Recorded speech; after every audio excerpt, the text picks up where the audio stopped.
జై శ్రీరామ్. కళ్యాణమస్తుకు స్వాగతం.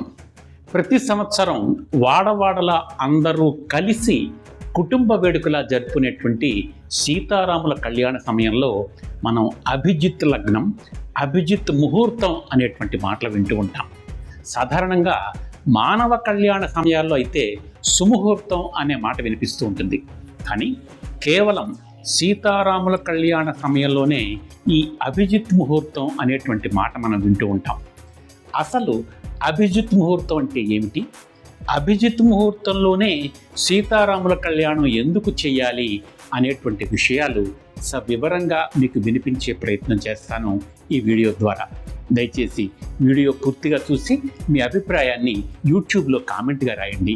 ఈ వీడియో లింకును అందరితో పంచుకోండి. ఛానల్ను సబ్స్క్రైబ్ చేసి ప్రోత్సహించండి.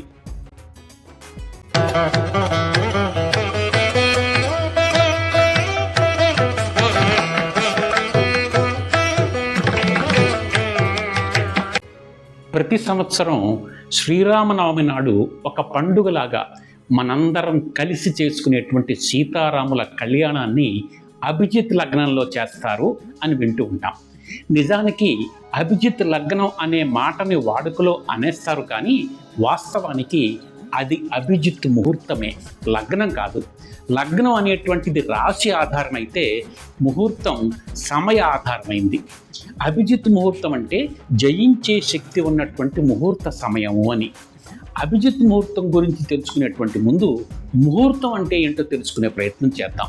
ప్రతిరోజు సూర్యోదయం నుంచి సూర్యాస్తమయం వరకు ఉండేటువంటి పగటి సమయం మొత్తం 12 గంటలు అనుకుంటే, ఈ పగలుని 15 భాగాలుగా విభజిస్తే ఒక్కొక్క భాగం 48 నిమిషాలు అవుతుంది. ఈ 48 నిమిషాల కాలాన్ని ఒక ముహూర్తం అంటారు. ప్రాంతాల వారీగా ఈ ఉదయ అస్తమాన సమయాల్లో వచ్చేటువంటి చిన్న చిన్న తేడాలను బట్టి ఈ ముహూర్త సమయం కూడా ఒక్కో రోజు కొన్ని నిమిషాలు అటు ఇటు ఉండొచ్చు. అంటే ఇటు 47 నిమిషాలు కావచ్చు, లేదా అటు 50 నిమిషాలు కావచ్చు.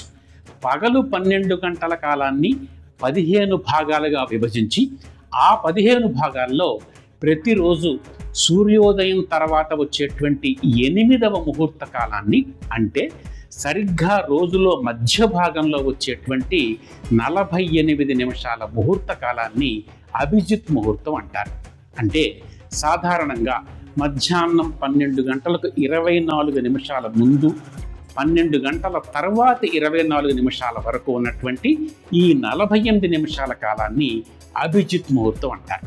కానీ ఏ రోజుకు ఆ రోజు సూర్యోదయ సమయాన్ని బట్టి ఈ 48 నిమిషాల అభిజిత్ ముహూర్త సమయం కొంచెం అటు ఇటుగా మారుతూ ఉంటుంది. ఉదాహరణకి ఇవాళ కాకినాడలో సూర్యోదయం ఉదయం 5:52 నిమిషాలకి, సూర్యాస్తమయం సాయంకాలం 6:32కి అని లెక్క పెట్టారనుకోండి.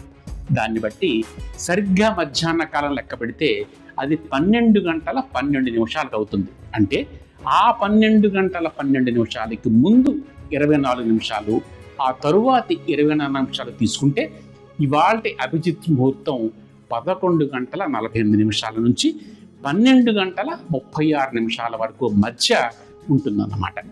ఈ అభిజిత్ ముహూర్తం సాధారణ ముహూర్తం కాదు, ఒక విశేషమైనటువంటి కాలఖండం, శుభప్రదమైనటువంటి కాలం. అభిజిత్ అంటే సర్వత్రా జయించేది అని. ఈ సమయంలో రాహుకాలం, యమగండం, దుర్ముహూర్తం ఇవేవి అడ్డురావు. ఇది సర్వదోష నాశకం అంటారు. ఈ సమయంలో ఏ పంచాంగ దోషాలు ఉండవు కాబట్టి అది స్వయం సిద్ధంగానే శుభప్రదమైందని చెప్తారు. మామూలు ముహూర్తానికైతే జ్యోతిష్య పండితులు తిథి, వార, నక్షత్ర, యోగ, కరణం అనేటువంటి 5 పరిశీలించి ఈరోజు ఈ సమయానికి ఈ దోషాలు ఉన్నాయి, అవి పరిహరించాలంటే ఇలా చెయ్యాలి అని లెక్కపెట్టి చెప్తారు. కానీ అభిజిత్ వేళ అలాంటి లెక్కలేమీ అవసరం లేదు. సూర్యుడే ఈ ముహూర్తానికి ప్రత్యక్ష సాక్షి. అది అభిజిత్ ముహూర్తం ప్రత్యేకత. అయితే సీతారాముల కళ్యాణం అభిజిత్ ముహూర్తంలోనే ఎందుకు చేస్తారు? దానికి పెద్దలు 2 కారణాలు చెప్తారు. మొదటిది రాముడి జన్మ నక్షత్రంతో సంబంధం. రాముడు పునర్వసు నక్షత్రంలో జన్మించాడు. అభిజిత్ ముహూర్తం విష్ణువుకు అత్యంత ప్రీతికరమైంది.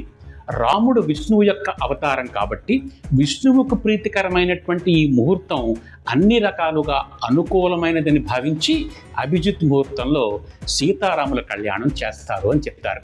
ఇక రెండవది, సీతారాముల కళ్యాణం త్రేతాయుగంలో జరిగినటువంటి దైవలీల.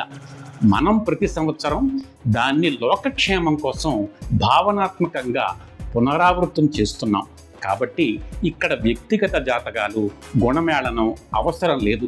అందుకని లోకులందరికీ కూడా శుభం కలగాలి అనేటువంటి ఆకాంక్షతోటి సర్వోత్తమ ముహూర్తము, దోషరహితము అయినటువంటి అభిజిత్ ముహూర్తంలో సీతారాముల కళ్యాణం చేస్తారు.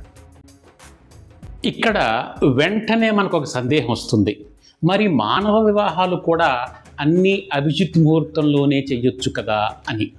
సీతారామ కళ్యాణం కేవలం ఇద్దరు వ్యక్తుల వివాహం కాదు, ధర్మస్థాపన కోసం, లోకక్షేమం కోసం జరిగినటువంటి మహా సంఘటన.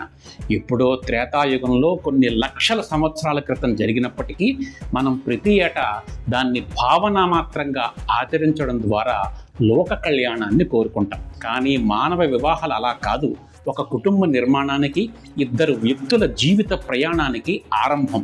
అందుకే దానికి ఎంతో శాస్త్రసమ్మతమైనటువంటి విషయాలు కావాలి.